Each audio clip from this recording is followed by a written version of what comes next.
govorili o mladini, pa o tem le, kar nekako po vsej Evropi podobno opažajo, ta tako imenovana apatičnost ali pa indiferentnost ali pa brezbrižnost. Zakaj? Za družbena vprašanja in tudi za verska vprašanja ali za vero. Ne? To ni zdaj neko posebno odkritje, da vam povem, da je tako pač stanje glede mladih. Ko bomo najprej to šli malo v drobovino tega, da bi razumeli, kaj to sploh je, ne? Zakaj sploh do tega pride. Vedno, če hočeš neko težavo, tudi bolezensko odpraviti, moraš vedeti za vzrok. Kako to? Lahko samo operativni poseg ali pa popravila lahko zelo hitro. Mogoče je dovolj samo, da nekaš svinjsko meso jest, pa si že boljši. Ne? Ampak moraš pa gotoviti stanje, vzrok. Pa sem malo šel pogledati, ko sem ta predavanja, imam razna predavanja o mladih, tu jih imam več, v bistvu tako se to malo skombiniral skupaj, ampak vedno pred predavanjem še grem pogledati, kakšna novost v svetovni literaturi, v kakšnih refleksijah. No, in sem šel malo poiskati in sem našel, v italijanščini sem na Google napisal Giovani indifferenti, indiferentni mladi. In sem našel, da ima en portal posvečen mladini, ki nima službe in ki se v tej družbi ne znajde. In portal ima malo komični naslov La Repubblica dello Stage. To pomeni Republika stažistov ali staža. Staž, to je vajeništvo, ne? Republika vajencev. In je potem krovni citat iz italijanske ustave. Italijanska ustava se začne tako. La Repubblica Italiana je fondata sul lavoro. Italijanska republika je osnovana na delo. Ne? In ta citat je dostakrat potem deležen raznih satiričnih obravnav. No, in tu je pa citat. Italijanska republika je osnovana na stažu, na vajeništvu, na pripravništvu. Torej, mladostnik kot en večni pripravnik, ki se nekje tam z pubertete ven, biramo ga tam pri 14 letih, ne, 13, z pubertete ven pripravlja, da bo vstopil v to veliko življenje, potem pa, ko vstopi v to veliko življenje, pa pogleda na uro, vse sem že star 35 let. 20 let, 25 let nekega obdobja, vstopanja, podaljšane mladosti, rečejo tudi sociologi. Ne. To je en pojav, ki še se ga morda v celoti, čeprav ga že imamo, vsaj vemo, ne, to se dogaja, tak pač je, ampak vseh posledic, tudi duhovnih, pa še nimamo predočenih. Kaj to pomeni, da tako dolgo čakaš na prvo plačo, prvo službo in da osnuješ družino? Te dni sem prebiral, čez praznike sem prebiral pastoralno psihologijo dr. Antona Trstenjaka, ki je šla leta 1946. Napisana pa je bila pred vojno, ne, v glavnem. Pač potem niso mogli izdati in tak. In označuje pastoralno psihološko stanje tudi mladine pred drugo svetovno vojno. Ne. In je zelo aktualno, kako Trstenjak vidi ene procese, psihološke, duhovne procese v predvojni mladini, ki napovedujejo širjenje ateizma v slovenski družbi. Sicer je pri nas potem to še prišlo s komunistične revolucije, ampak tudi če komunistične revolucije ne bi bilo, glede na to, kak je Trstenjak zaznal ene težave, tudi odnos laik duhovnik, ljudsko duhovnik, ne, kako je zaznal in v svoji pastoralni psihologiji tiste težave zapisal, ne, je že nakazal, kam lahko gre, in tudi se tudi izrecno povedal, ne, torej, kam lahko gre ta razvoj. No, in tam, ampak tam ima on en taki lepi izraz, reče. Torej, mladostnik teži tam po 12-13 letu, ko se prebudi, ne, teži, on pravi, končno veljavni obliki, da je končno veljaven. Se pravi, teži k temu, da potem pride do neke stabilnosti, da ve, to je moje mesto, to je moja služba, zato sem se naučil delati. Zato sem se naučil delati. In ta končna veljavnost je pri Trstenjaku mišljena pri 20-ih. 18-ih, 20-ih. Ne? odslužiš še vojaški rok in si končno veljaven v tem razvojno-psihološkem smislu. Pri 20-ih, torej potem pa že osnuješ družino, imaš redno službo, veš, kaj bi v življenju rad. Ne? Danes ta končna veljavnost Trstenjakova je pri 35. Ali pa še se podaljšuje malo tja naprej. No in na tem portalu italijanskem sem našel tudi eno tako povzetek ene razprave dveh sociologov iz katoliške, vsaj eden je tale Rozina, to se ni težko zapomniti, je iz katoliške univerze v Milano. Ta dva sociologa sta leta 2009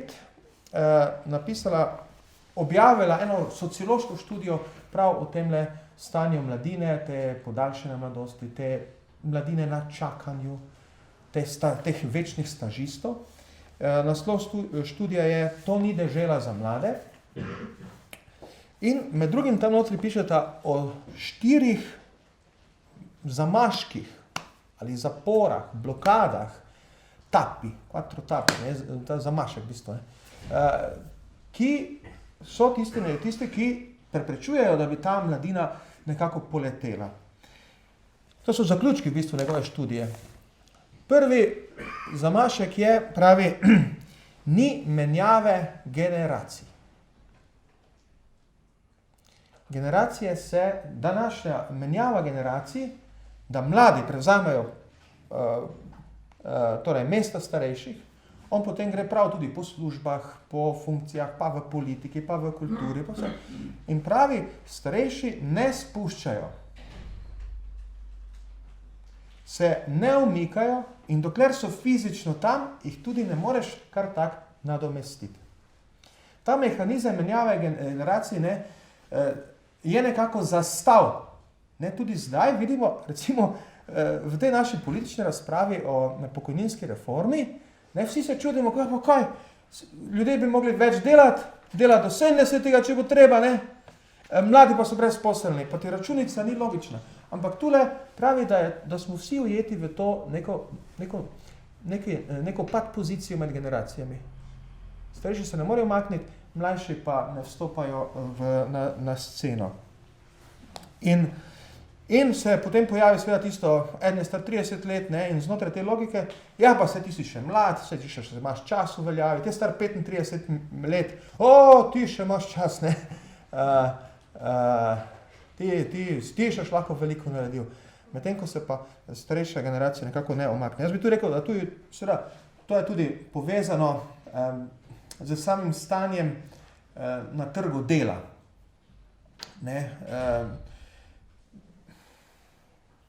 Trg dela se je v Evropi, mi smo iz proletarske postali neke vrste pisarniško delavsko ljudstvo. Iz ročne spretnosti, umske dejavnosti, intelektualne in kvečemo ročna spretnost miška pa to. In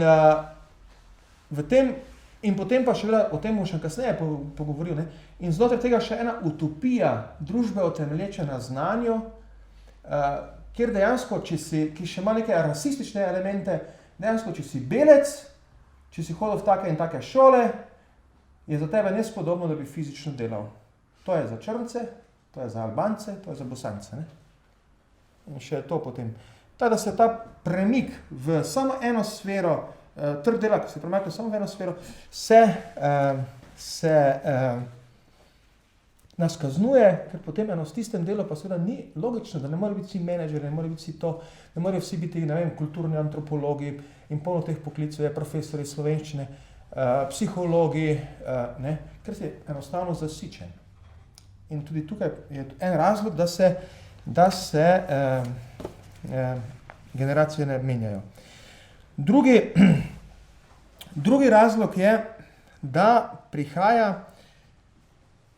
je družina postala, kaj je družina postala? Če je bila družina tradicionalno odskočna deska, na bazenu, kot katero si ti šel, gor se je zatreslo in si skočil, nekam te je pognala v vodo in si moral plavati, je zdaj družina bolj podobna onemu naslanjaču na robu bazena. Vse ti ni treba, vse še lahko skrbimo za tebe. Ne? In znotraj družine se ustvarja taki mikrosocialni mir. Ne? Babičina penzija pomaga vnuku študirati in tako. To je tudi možno, ta mikrosocialni mir znotraj družine je tudi možen, ker je otrok manj. Če je otrok 8, jih zbrcamo ven z hiše. Ker ko so stari, če 8 otrok starih 20 do 30 let, ali pa 20 do 40 let, se to ne mogoče jih imeti v hiši. Če imaš enega, te pa zlasti mamici malo težko že. Ja bom pa sama, z možem, zdaj ko se staram. Ne. Ja, bodi tu, ne. Vsaj enega držati tu. In tak. In se povsod, torej, je ta funkcija družine, kot tudi rečemo hotel mama, ne, se je spremenila. Ne. Imamo neko skoraj da malo takle posesivno formo, ne, torej otroke držati tukaj. In tu pa vemo, da je potem tudi z že samega razvojnega, psihološkega vidika to ni dobro. Kakor moraš biti navezan na mamo, tako moraš biti odrezan od mame. Ne? Moraš biti odrezan od mame, čim prej. Naslednja stvar je, da pravi tale italijanska študija, naslednja točka se porodi, potem tisto pa že podidamo potem bolj na psihološko in duhovno stanje mladostnikov. Porodi se nezaupanje v prihodnost. Porodi se neke vrste depresija, pa pravi neka depresija v temle, v smislu psihološke patologije, neke bolezni, ne? Ampak depresija kot način bivanja. Tisto, nič se mi ne da, nič mi ni treba, za nič ni vredno. Torej, sprejeti eno tako pasivno vlogo v tem svetu, ne? Živeti mogoče stimulacije sprejemati iz sveta medijev malo, govorimo o tako imenovani komorni samoti danes, ne? Se priklopiš na internet, na Facebook, sicer komuniciraš s tem svetom, še isto minuto, ko se, ne vem, zgodi tam neki dogodek, ti lahko vidiš to na internetu, ga komentiraš, si interaktiven, obenem pa zaprt v svojo sobico, v svojo komoro. Je ena tako paradoksna situacija, ki je dokaj, mislim tako, ne, če je eden zaprt v svojo sobo, pa rolete dol, to je depresivn človek. Če je priklopljen na neki svet tam zunaj, ne. Tako kot v filmu Matrica, ne, ko so vsi priklopljeni in sanjajo in potem jih stroji ponucajo za svoje baterije. Ampak pravi, obenem gre torej za en paradoks te pasivnosti, ki pa je tudi neke vrste protest. Ne? Protest in izraz, ne, izražanje nekega nezaupanja v prihodnost. Nič mi ni treba, saj morajo drugi poskrbeti za mene, ampak niti nočem, ker takšen svet kot je, me tudi sam noče. Ne? In je ta napetost. In še četrta, kjer pravijo tile avtorji italijanske študije, ne? Četrta pa je, da prihodnost potem počasi postane tako nekako neke vrste nekaj nedosegljivega, neke vrste prepovedi, pravijo prepovedana prihodnost. Zgodi se potem v tem svetu drastična sprememba vrednot, triumfira privatna sfera in individualizem. Ne. To so vse naše študije. To, kaj smo mi znotraj cerkve raziskovali, jaz sem bil leta 1999 taki bolj, ko smo to bolj raziskovali, v mariborski nadškofiji, takrat še škofiji. Ampak tudi druge vidiš ta veliki premik po letu 90, ne, iz družbene v privatno. Ampak tole v privatno je potem v neki mikrosvet, ni to zdaj, bi rekel, družbeno me zanima, bom pa pač s svojimi prijatelji, ne vem, kaj vse ustvarjal in tak naprej. Gre za neko ustvarjanje svojega brloga. In ko si v brlogu, je več samote, manje žive izmenjave in prej se lahko, če imamo tu več brlogov, ne, prej se ustvari tudi ta kultura človekov volk, tvoja smrt pomeni moje življenje, torej kultura tekmovalnosti. Odsotna je družbena akcija, ki bi ustvarjala konflikt. Ne, to, kar pa zdaj vidimo, ne, pa je po eni strani tudi neka nesposobnost mladih, da bi odreagirali. Recimo, leta 1968 je bil veliki medgeneracijski konflikt. Mlade generacije Zahodne Evrope so se uprle šolskemu sistemu, vojaškemu sistemu oziroma svetu odraslih. In tisti veliki konflikt je potem pognal svet malo naprej. Ne? Zdaj pa mladi niso sposobni niti tega konflikta. Da bi oni zdaj bili sposobni narediti en veliki konflikt, recimo z starejšo generacijo, z državo, ne? In iz tega konflikta potem ustvariti nekaj, da bi iz tega nekaj kreativnega prišlo neka nova paradigma. To smo zdaj tako plastično videli na vseh teh demonstracijah, ki so bile v Ljubljani, mladinskih demonstracijah. Leta 2008 se mi zdi tista črna sreda, ali 2007, ko so mladi, ne vem koliko mladih protestiralo po ulicah Ljubljane, dobivali so opravičila od svojih profesorjev, da so lahko šli. Tisto ni nič spremenilo. Verjetno je bilo bolj kot ne v funkciji protesta proti Janši. Ne? Tudi zdaj, če bo slučajno Janša mandatar, pričakujte v pol leta demonstracije, spontane, ne vem zakaj že, nekaj že se bo že zgodilo. Potem demonstracije pred parlamentom maja predlani, ki so se končale z kamenjanjem parlamenta. V obeh demonstracijah smo videli pijane ljudi, ne, patetično figuro pijanega, ki vrže kamen, ne. Kaj si zdaj? Kaj? Ti si prihodnost Slovenije ali kaj? Ne? Ni. Ali pa tudi te demonstracije, ki so pa, recimo zdaj bile pred borzo, ki so pa imeli taki veliki medijski odmev, vse če si malo tako je kamera potegnila, sicer nisem Ljubljančan, nisem šel kontrolirati, ampak tako, ko je kamera potegnila, se je kar skoraj videlo, da je na enega protestnika en novinar bil tam. Ne? Torej, veliki medijski odmev, veliki pum, bam, bum, ho, in celo sem gledal zdaj v Večeru, ko so imeli poglavitni dogodki preteklega leta, je bilo enih par fotografij iz teh demonstracij, neko, da so to neki strašen dogodek, ampak spet tudi tisti, ki malo bolj poznajo ozadje ali pa ki so napisali potem kakšne resne kritike na te dogodke, opozarjajo, ja, protest, ja, alternative pa ni.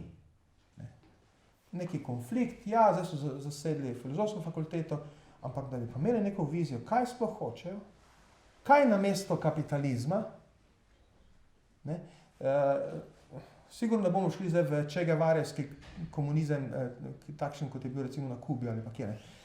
To ne. Ampak kaj pa? To pa tudi ne vejo. Ne. Torej, enostavno ta mlada generacija nima tudi tistega revolucionarnega, če hočete, uporniškega naboja, ki bi bil zdaj potreben. Ne, zdaj bi bil potreben.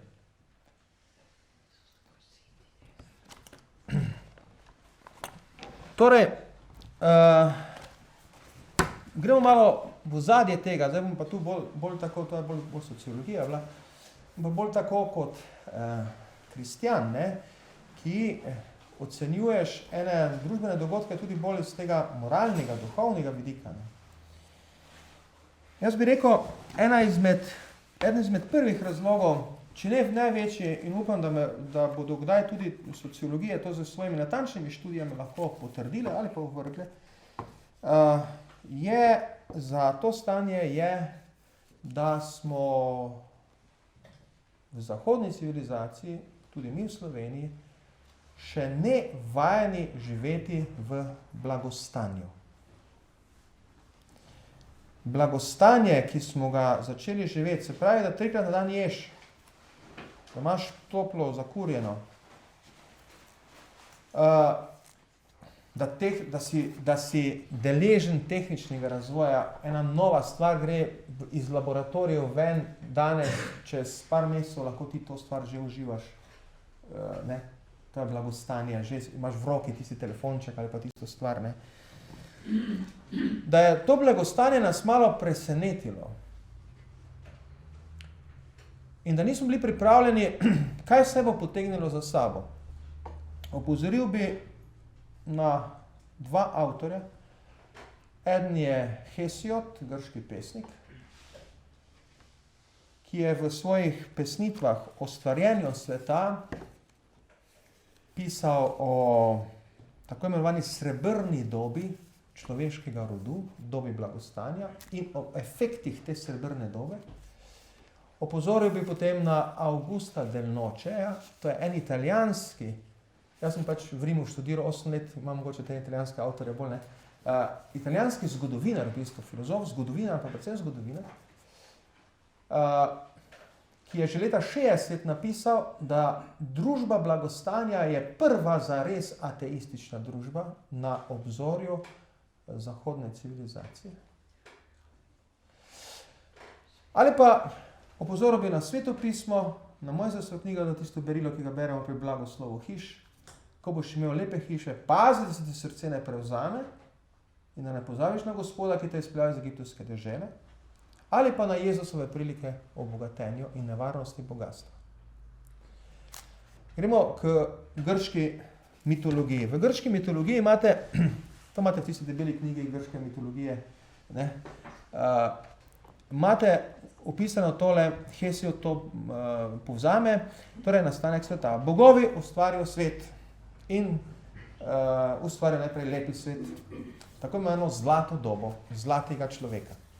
Ta zlati človek, ki živi v neki harmoniji, dela, se trudi in se veseli. Ne? Harmonija med naporom in trudom. Živi neko normalno življenje, potem pa umre. Potem pa bogovi grejo eksperimentirati. Bomo povečali volumen užitka, ne? Da mu bo še boljše, tako bi rečemo, da bi nam bilo še boljše. In ustvarijo, ta zlati rod izbrišajo in ustvarijo tako imenovani srebrni rod. Srebrni rod pa dela manj, ima pa več. In značilnosti srebrnega roda so, tako Hesiod, dočakajo 100 let in se še imenujejo mladi. Živijo pri svojih starših do 100. leta. Po 100. letu se hitro postarajo in umrejo. Ne spoštujejo avtoritete in bogov. Torej, svobodnjakarstvo, ne spoštovanje avtoritete, svobodnjakarstvo, permisivna vzgoja, lahko tudi tu nekaj zaznamo, in ateizem. In ta srebrni rod potem ustvari, pravi, ne, silno tako bledolične, slabokrvne, mehkužne ljudi. In bogovi vidijo, da so se spet zmotili. In zbrišajo srebrni rod in ustvarijo bronasti rod. Bronasti rod pa je surov, v njem je vlada pravica močnejšega, neke vrste fašizem. Napol tak, divjaški. Če naredim en salto mortale, pa poskušam to, kar ste vi, ki ste rojeni okrog 40. recimo, 50. doživeli, če poskušam to obdobje po drugi svetovni vojni malo vstaviti v te 3 faze. Zlata, srebrna, bronasta. Pa ne toliko v Sloveniji, če gremo takle v eno Nemčijo ali pa Italijo. Torej, nasplošno takle en presek Evrope. Zlata generacija Evropejcev je bila tista po drugi svetovni vojni, ki je iz pepela dvignila Evropo. Lejte Nemce, ne? Leta 45 so bili tako na tleh, da bi, ne vem, kdo, če se bi to zgodilo komu drugemu, enim Grkom, se ne bi nikoli več pobrali, ne? Ampak oni so bili tako na tleh, moških ni bilo, ženske same vdove, polno vsega, vojaška zasedba. Čez 15 let so že delo iskali iz balkanskih dežel, Italije, Španije, so iskali delo v Nemčiji. V nemški avtomobilski industriji nasploh. To je bila izjemno delovna generacija, ki pa je temu primerno potem tudi znala uživati. Toliko delam, toliko imam dopusta. Ne? Toliko se matram, potem pa grem na veselico. Ne? In če se mantraš, je potem tudi veselje pristno. Neka vrste harmonija med delom. Seveda, tudi znotraj tega zlatega obdobja seveda so bile kakšne deviacije, pa tudi možnost, da je kdo nastradal, socialno bil izključen, ampak načeloma bi lahko rekli, evo, tak je to bilo eno tako obdobje, kjer se je pokazala moč človeka, jaz bi tudi rekel tale krščanski humus, ta zmožnost, da iz groba vstaneš s tajensko luč in vse tri centralne države, Italija, ki je bila pod peto fašizma 21 let je Mussolini imel Italijo v rokah. Nemčija, ki je bila torej 12 let pod nacizmom. Francija, ki je bila med drugo svetovno vojno razdeljena na bolj taki, ta višinski del, pa potem drugi del. Vsi ti narodi so potem nekako iz krščanskega humusa zrasli. Ni čudno, da so predstavniki treh narodov, Adenauer, Schuman pa De Gasperi, potem dobili tu idejo Združene Evrope. Skratka, zlata generacija. Nekje v sredini 60-ih na zahodu, pri nas pa konec 70-ih, 80-ta, pa se začne stvar obračati v smeri srebrne, to Hesiodove srebrne dobe. Dobrin je vedno več, pridemo do množične produkcije dobrin. Če si prej eno solato rabo dolgo delati, okopavati, pa da bila solata, pa pol že vstran poditi, pa voluharje pa to. Zdaj greš solato pač v tiste grede in je to množična produkcija dobrin. Do avta je lahko priti. In počasi se pojavi ta generacija, ki jo danes imenujemo porabniška generacija. Porabniška miselnost. In skupaj z njo permisivna vzgoja. Permisivna vzgoja ni produkt, samo produkt nekih silno pametnih pedagoških dognanj. Ker smo dognali, da otrok v njem delujejo aktivni principi, da on je kreativno bitje, ker ima človekov dostojanstvo, seveda mi lahko rečemo, da ga ne smemo kaznovati, da moramo pustiti svobodo, da ga ne smemo omejevati. To so elementi permisivne vzgoje. Permisivna vzgoja ni samo to, neka pedagoška poskus ali pa pedagoška ideologija. Permisivna vzgoja je mogoča samo v pogojih velikega blagostanja. Če je revščina, če se je treba boriti za vsak kos kruha, ne moreš otroka razvajati. Ti ga moraš pripraviti za borbo. In ga moraš pripraviti z disciplino. Trda vzgoja, ki jo kritizirajo, kakva da je bila logična v primeri v gospodarsko-ekonomskem načinu življenja pred drugo svetovno vojno in še prej, ker si bil odvisen od zemlje, ki ti je dala, pa tudi ni dala. In si preživel z disciplino, z neko askezo in s trdim delom. In do tega ne prideš za permisivno vzgojo. Permisivne vzgoje tudi ni na atletskih štadionih. Ko se vam bo dalo, boste malo laufali. Ne, trener bo spuščalko naredil in boš laufal. Ko zmešan. Če boš ti v atletske štadione vpeljal v atletiko, v vrhunski šport, permisivni prestop, je konec ga. Ne, ni rezultatov, logično. Torej, permisivna vzgoja je otrok po eni strani pedagoških eksperimentov, po drugi strani pa preprosto otrok tega blagostanja, ki se je začelo v 60-ih. Enako lahko tudi rečemo za ateizem. Tudi ateizem, čeprav tu se zdaj mogoče malo preveč izpostavljam ali pa vodo na svoj mlin vlečem, ne, ampak tudi ateizem je veliko lažje biti ateist, ko imaš vsega polno. Takrat je tvoja duša, tvoja duševnost nekako sama po sebi obrnjena bolj v neko samozadostnost. Nikoga ne rabim. Jaz sem sit, jedel sem, kaj, lahko grem v kino, lahko grem tja, pa jaz kaj zdaj rabim enega Boga? Ne rabim ga.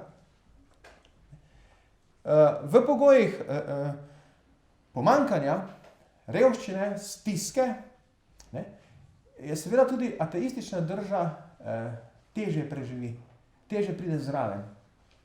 Zato, ker en izmed religiologi vam bodo lepo razložili, en izmed človekov, to govorim še o človekovem iskanju Boga, druga je potem Bog, ko se sam razodene, ampak en izmed razlogov za iskanje Boga je strah. Bom preživel, ne bom preživel. Ne? In tako da, če postavim zdaj tole tezo, naši otroci danes so otroci te srebrne dobe. Te dobe, tega blagostanja, ki je prišlo zdaj do, vsaj v Sloveniji v 90-ih potem, do nekega vrhunca. Pozor, jaz nisem jezen pridigar s sluzavimi rokami, kot je rekla, sluzave roke, ne, sluzavi far, smrdljivi, sluzavi prekleti far. Tako je zdaj rekla Svetlana Makarovič v enem intervjuju, ne, prejšnji teden. Torej, jaz nisem zdaj tisti sluzavi far, ki bi rekel, da je blagostanje greh. Da je tu še z neke ostre, janzanistične pozicije, pa vas terati v revščino. Blagostanje ni greh. To, kar imaš,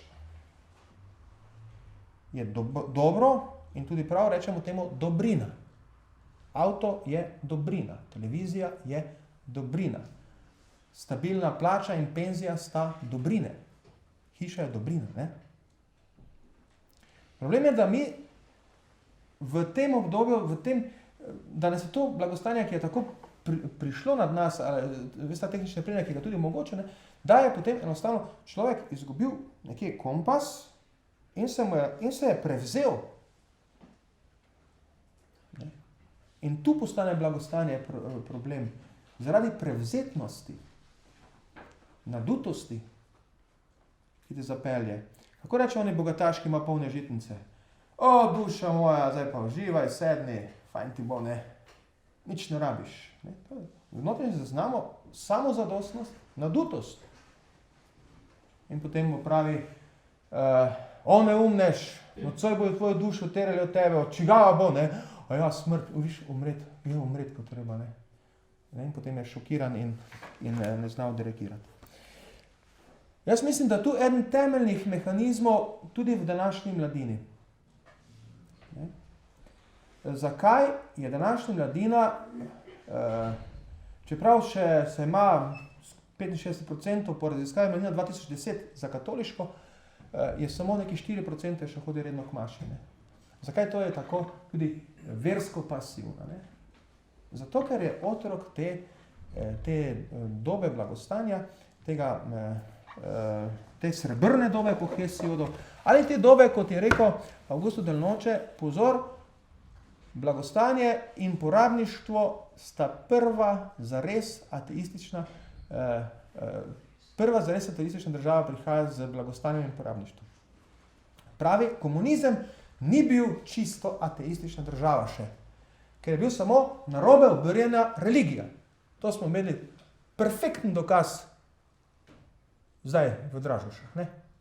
Torej, svetišče, preročišče v Delfih, ne?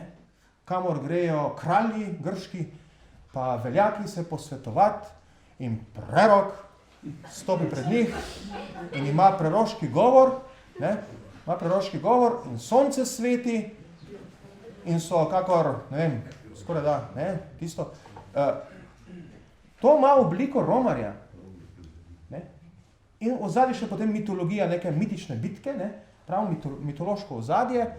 In tako kot romanje, tu se je prikazala Marija in potem zdaj mi tu romamo in poslušamo, kaj nam duhovnik pravi. Ne? No, vidite, komunizem je še vedno narobe obrnjena religija. Tudi za svojo vizijo končne sreče celega človeštva in tak naprej. Ne? Zato je neko notranjo moralo, neka samokritika mora biti pripravljen komunistov, samokritičen in tak naprej. Danes mogoče več ne, no. Ampak medtem ko pa porabništvo komot paktira s krščanstvom, če hoče.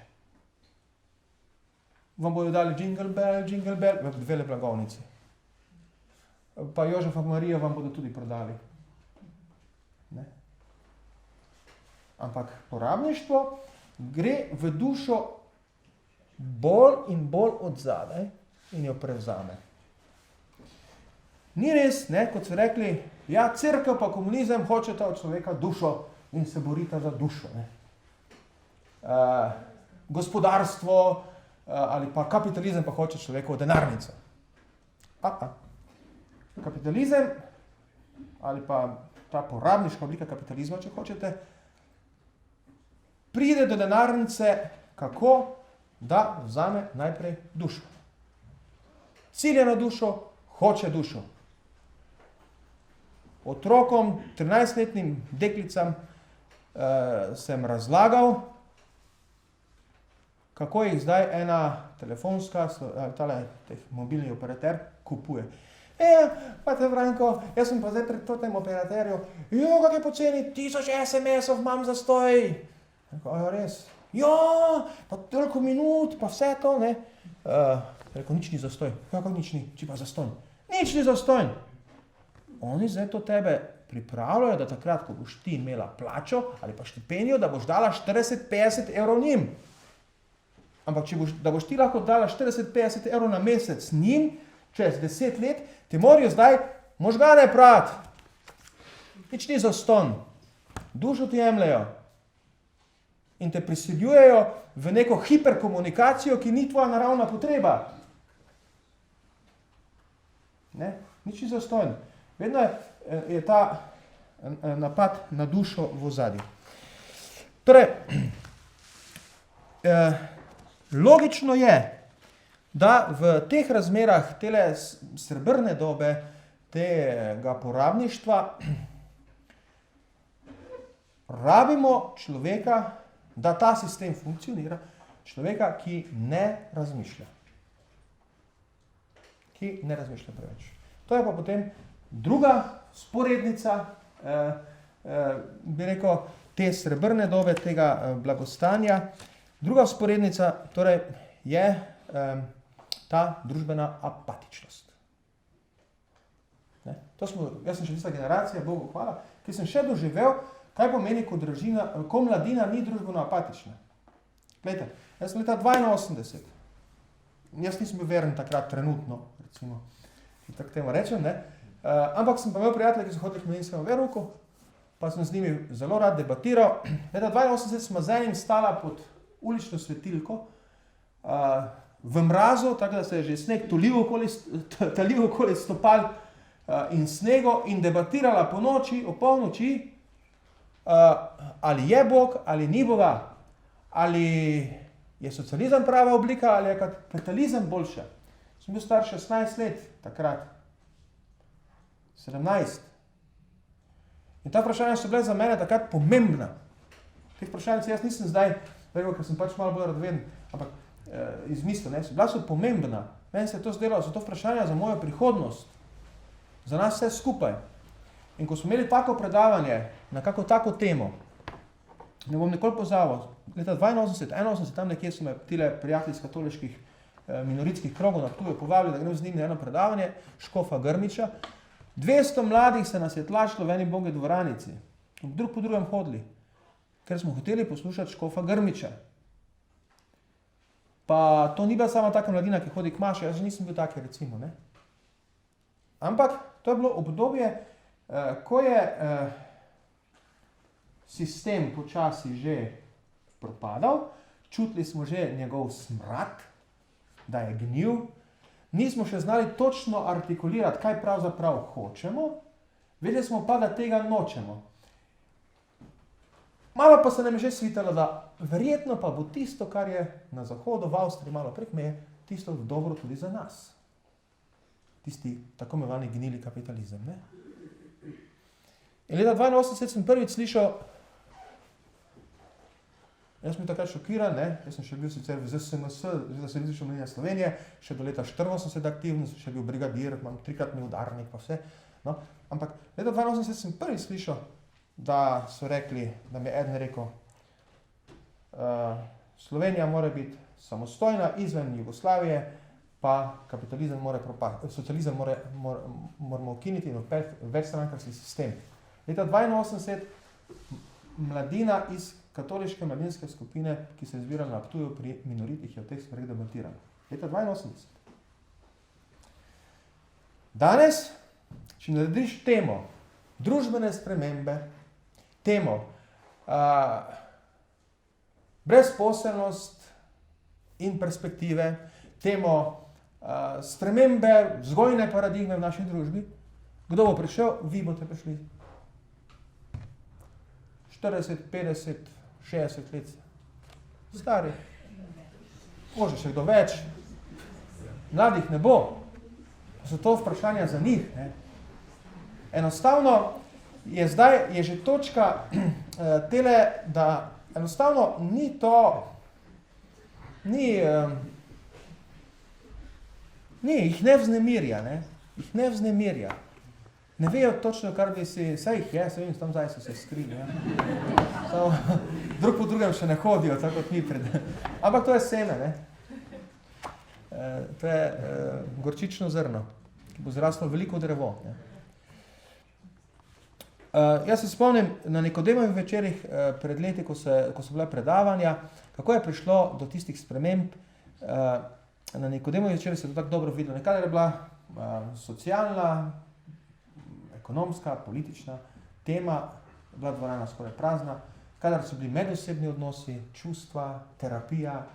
Ne. Vsi so hteli o terapiji slišati, čeprav niso imeli nekih strašnih zapletov, ampak to je že bilo tako, da se pripravljaš na veliki vstop življenja, kakšen čustveni zaplet boš imel s svojim partnerjem. Ne.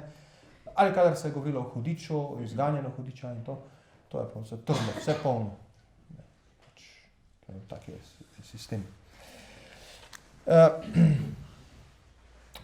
Če zaključim ta odlomek ali to poglavje, ne, mladina ne razmišlja danes, ni vajena razmišljati, ker jo sistem tako hoče, ker jo tako rabi.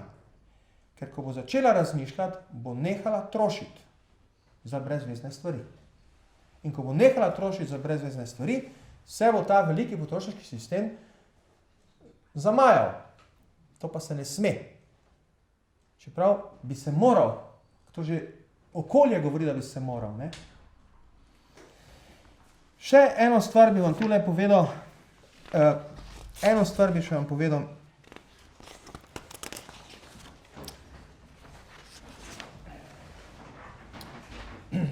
Kaj se tukaj dogaja tudi z vzgojo?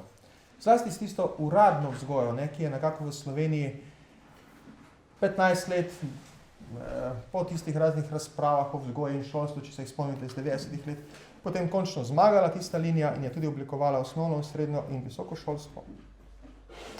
Kaj se dogaja z vzgojo? Malo sem že namignil na začetku. Vzgoja je odgovor na naše probleme. Tudi v tej situaciji.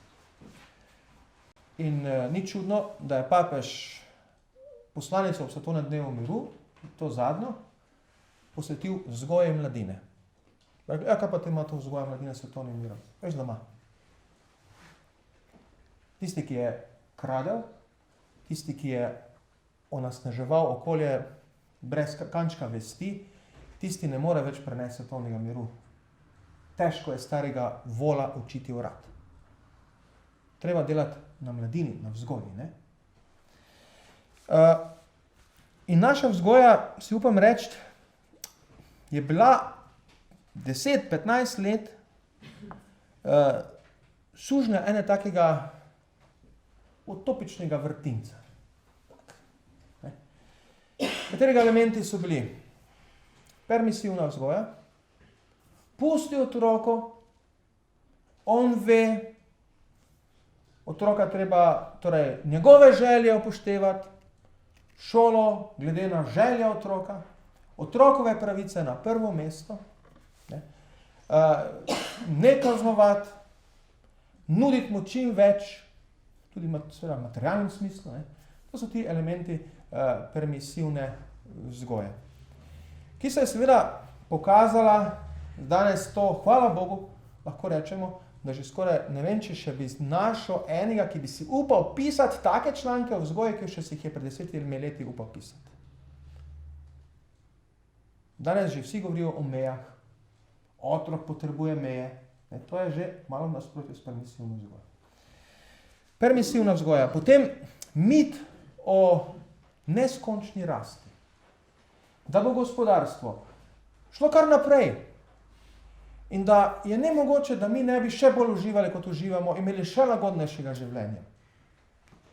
In da torej, glede tega, skoraj da ni treba skrbeti preveč za tvoje preživetje.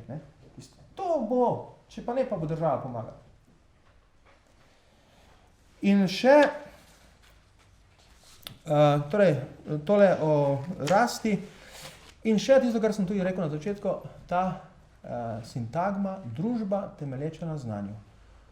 Pozor, tako družbo je že Slomšek hotel in oznanjal in se za njo boril, družbo temelječo na znanju. To ni neka strašna novost. Od Marije Terezije naprej je to konstanta v naši kulturi in politiki.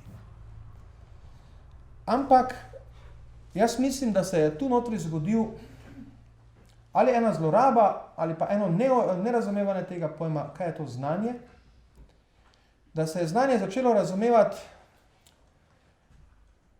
če povem čisto po domače, kot napihovanje ega.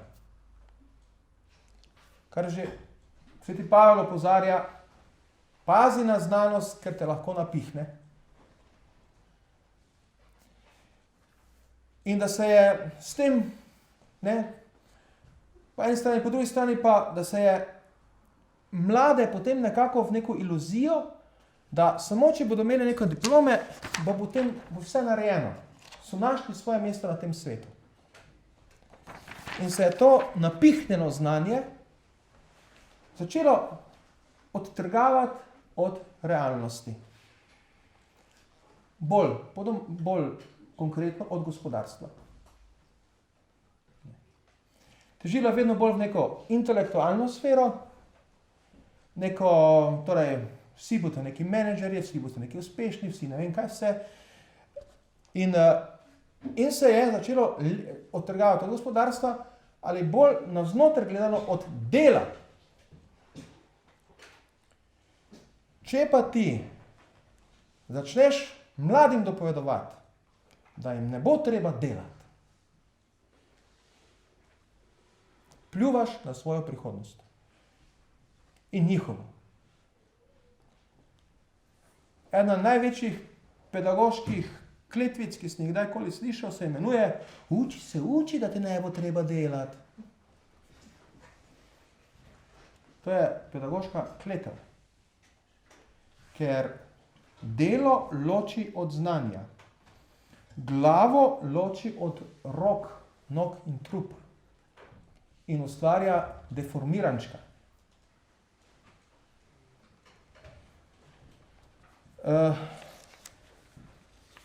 Že tu se tudi slika, kje moramo stvari popraviti. Ne bomo se odrekli družbi temelječi na znanju, ampak odrekli se bomo na neki iluziji nekega napihnjenega fakultetnega ali pa, kako bi rekel, visokošolskega izobraževanja, ki da že samo po sebi rešuje probleme družbe, prihodnosti mladih, prihodnosti naše družbe, zaposlenosti mladih in vsega tega. Brez dela, torej, mogoče to zveni tako malo, tako govoriš kot kakih stare mame, ki so mogli na njivah delati, ampak ja, tako je treba govoriti, brez dela ni prihodnosti. In če ne boste odkrili spet dostojanstva dela, vsakega dela ne boste šli iz tega vrtinca ven. Jaz mislim, da je v temle vrtincu se potem, ta vrtinec je imel še potem druge kvarne vplive, enega sem že tudi omenil, neke vrste rasizem se je pojavil še vmes. Ne? Jaz ne bom pometal, jaz ne bom zidakov skupaj zlagal, jaz ne bom dimnikov pucal, jaz ne bom jarko kopal, ker sem Slovenec. To je za šiptarje. Ne? Niti slovenski sindikati, ki so sicer sila pozorni na pravice delavcev, niso videli tega problema, da tujce v Sloveniji neznosno izkoriščamo. Na agendo slovenskih sindikatov so tuji delavci pri nas prišli pred nekaj leti komaj, ne? Ko so se že začele sistem sesuvati. Pozor, ko vi nekomu napihujete, da bo samo v visokem šolstvu, da je dosegal nekaj, da je on nekaj posebnega, da je on kraljiček, o katerega bomo vsi skakali in da se mora le učiti. Med drugim bo na koncu se tudi sam začel distancirati, dobil neko tako narcisoidno pozo in za narcisa je seveda potrebno, da so drugi manj in hočeš ali nočeš neki taki, jaz si upam reči, neki taki tudi rasizem se je pritepal zraven v ta naš sistem. Jaz si tudi upam reči, da rasizma več, ko si ga predstavljamo. Sicer bodo vedno hoteli videti neke ksenofobe na katoliškem polu družbe ali pa kaj takega, ne? Ampak tisti, ki so izkoriščali delavce, tuje delavce smo vsi, ki imamo faco, da se furamo po nekih asfaltih, ki so jih oni asfaltirali za bedne denarje. Ne? Nikoli se nismo vprašali o njih kot človeških bitih. To pač morajo najbolj veseli, da so sploh to delo dobri. Ne? Tu samo hočem povedati, kako dvojno sliko imaš na koncu. Ne? Po eni strani povzdiguješ enega mladostnika, po drugi strani pa ustvarjaš neke nove krivice. In če gremo naprej, torej, kako zdaj iz tega ven? Ne? To pa zdaj vprašanje za $1 milijon. Zdaj iz tega ven. Ne? Tole so, ne, tudi tu vidite, kako je ta svetovna gospodarska kriza, oziroma ki je bolj zahodna, saj Kitajska je nima, Rusija je nima, to je bolj naša zahodna kriza. Torej, kako je ta kriza tudi svetovno mišljenjsko elito našla tako, brez odgovora, ne? Ni jasno, kaj naj zdaj. Ne? In potem najlažje udariti po finančnem kapitalizmu ali pa po kapitalizmu, ki je morda samo zadnja v seriji rakavih tvorb, ne, v celem sistemu. Kako zdaj iz tega? Jaz mislim, če dam nekaj takih točk, ne, eno sem že dal, spoštovanje človekovega dela, ki mora vključevati nujno spoštovanje fizičnega dela. Oziroma, če ne bo spoštovanja fizičnega dela, nobenega dela ni mogoče spoštovati. Če ne spoštuješ najnižjega, ne moreš govoriti, da sploh spoštuješ. Ne? In tu gre za, tako kot je papež pravilno videl, ne, svetovni mir je odvisno od vzgoje, tu gre za kar močan obrat v vzgoji. Že v domači vzgoji, namesto uči, da ti ne bo treba delati. Ne? Tisto, kar so moji stari starši rekli za napot za življenje, nam nikoli pozabil, če boš rad delo, ti ne bo hudega. Moji stari starši so dali skozi prvo svetovno vojno kot odojenčki, gospodarsko krizo leta 1929 kot mladostniki, drugo svetovno vojno kot mladi možje in žene, potem komunizem kot v svoji zreli dobi in na koncu so še dedek, vsaj oba dedka sta pa umrla še pred padcem komunizma, da sploh nista niti do demokracije dočakala. Ne.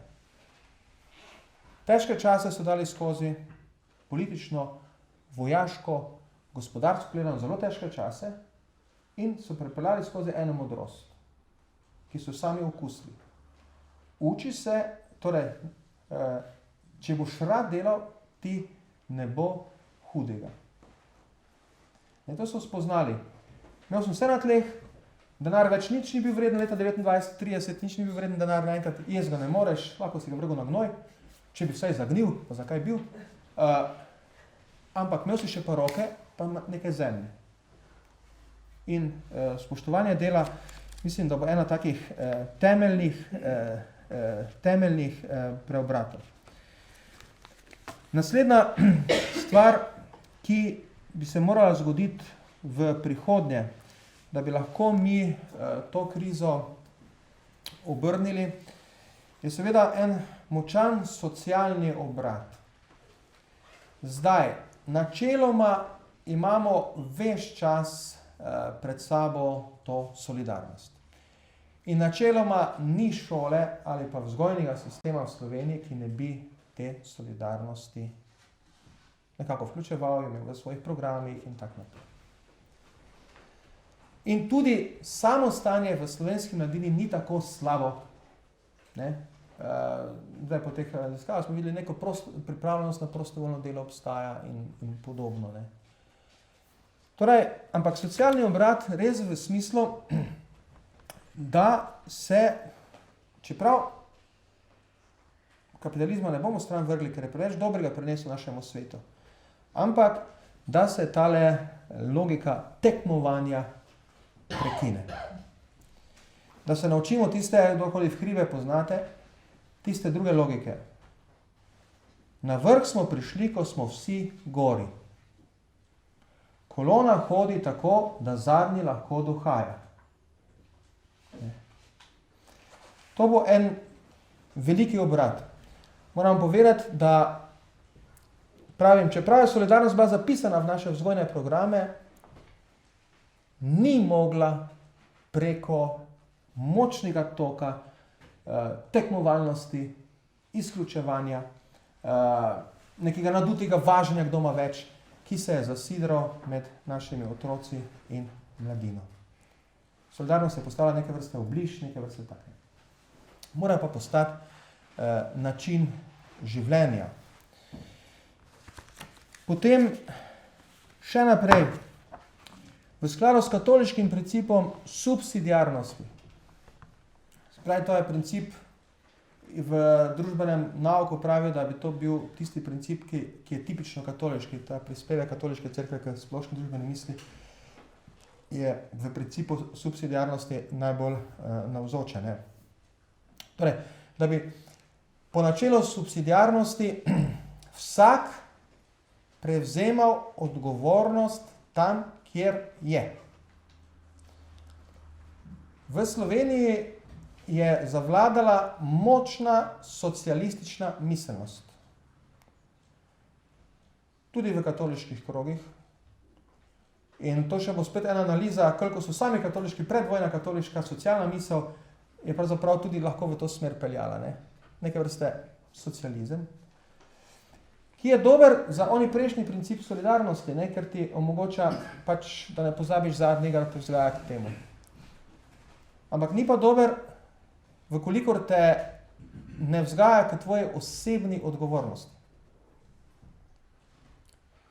Ko bomo zrasli v osebni odgovornosti, ko bomo zaznali, da je moj izziv tukaj na tem mestu, ko bodo mladi to začutili, ko se ne bodo izgovarjali na starše, babice, državo, ne vem kakve vse svetovne razmere, takrat lahko tudi računamo, da bo tako imena ta slavna civilna družba, ta demokracija od spodaj zaživela. Jaz si sploh ne predstavljam, da bi ta mlada generacija, ki bo to mogla narediti, lahko naredila nekaj korak naprej samo s tem, da bo pričakovala ali pa da bo vsake 4 leta volila na volitvah, pa pričakovala, da bo naslednji oblastnik boljši od prejšnjega in da bo naredila neke reforme, neke stvari, nekaj tak in da bo z nekim čarovnijami skoraj da pričaral boljše življenje in tako naprej. Tako naprej ne bo šlo. Edina možnost je, torej, porabim to floskolo, torej, demokracija od spodaj. Vsak na svojem mestu polno odgovornost. Jaz tukaj, v tej ulici, sem soodgovoren za smetnjake, ki tam stojijo. Če so smeti okrog njih, jaz ne morem hoditi mimo, ko da me to ne briga. In se dret in klicati na telefon, kje je zdaj občina, da to popravi, to smo zdaj čisto razvadili. Ne? Ko bo ta princip subsidiarnosti zaživel in ko bodo ga mladi zagrabili, jaz pričakujem, vedno kaj pričakujem? Zlato dobo. Zlato dobo naše demokracije, naše družbe. In še zadnja stvar, ena smer tudi iz te apatičnosti, bi rekel, tista mogoče najbolj drzna, mlada generacija bo morala drugače kot mi, na svoj način spet odkriti Boga. Boga v družbi. Zdaj, to seveda, zdaj, če me tu sliši kaka Ranka Ivelja, ne? Ali pa kdo, ne, lahko reče, rekatolizacija, katoličani hočejo spet prevzeti duše, ne? Ampak, ko rečem vrnitev Boga v družbo, rečemo obenem na način, kot če ga ni bilo. Ne kličem, tega mi ne bomo speljali, ker mi nismo sposobni. Tisti, ki smo na 40 let stari, smo že malo, smo že nekako bolj tja, ne? Ampak na način, kot če ga ni bilo, ne znam se niti predstaviti, kako bi to bilo. Gotovo pa ne neka srednjeveška teokracija, to imajo zdaj v islamskem svetu eksperimenta še vedno s tem, to žali Boga. Gotovo ne tudi ena taka močno klerikalna dežela, recimo tako, da je bila Slovenija pred drugo svetovno vojno, ne? Kjer Trstenjak v svoji pastoralni psihologiji že nakazuje, to, kar zdaj delamo, bo pripeljalo v ateizem. Trstenjak je takrat tam tako oster, si misliš, kak je on to v 30, konec 30-ih, ne? Tako ostro pisal o enih klerikalnih držah v katoliški cerkvi. Tudi ne to, ne. Tudi ne to, da bi zdaj vrnitev Boga v družbo pomenilo, ne vem, da neka katoliška stranka tako močno, da zmaga na volitvah in potem križe postavi notri v šolo in tak naprej. Ne daleč od tega, ne. Ampak res, da ljudje začutijo, da je Bog, da rekovajih povedano, družbeno sila koristen. Oziroma, da ga rabimo ne samo v svoji intimni duši, v svojem upanju na večno življenje, ampak da ga rabimo, da sploh normalno funkcioniramo ljudje med sabo. Da funkcioniramo kot družba. To vam družbeni nauk cerkve, Janez Pavel II. zelo jasno pove. Če ste že dali, bom še pa narisal. Če